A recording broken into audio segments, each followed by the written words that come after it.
Another Houston medical institution is in the race to find a COVID vaccine. Janelle Ford has more on a new vaccine trial. Baylor College of Medicine here in Houston is helping to run in India. With COVID-19 cases surging across the country, health officials warn the next few months could become the darkest days of the pandemic.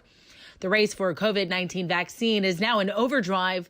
Two options look promising so far: Pfizer and the just announced Moderna vaccine. Both have seen effective rates of over 90%.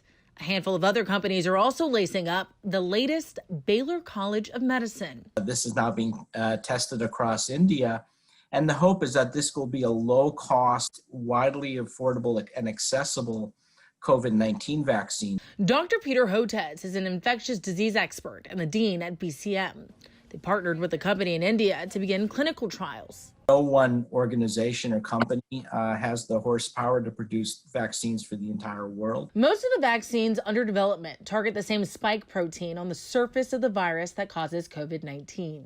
What's different with this version is it's targeted specifically at low-income populations. So the hope is that by producing 1 billion doses, we can fill the gaps, especially for low and middle income countries that won't have access to the Moderna vaccine or the Pfizer vaccine. And we're hoping it makes an important contribution to global health. There is skepticism surrounding the production of coronavirus vaccines, namely the rate at which they're being manufactured, tested, and eventually distributed. Hotez says despite the name Operation Warp Speed being used to describe the process, he'll be getting a vaccine as soon as one becomes available and urges others to do the same. Janelle Ford, KHOU 11 News.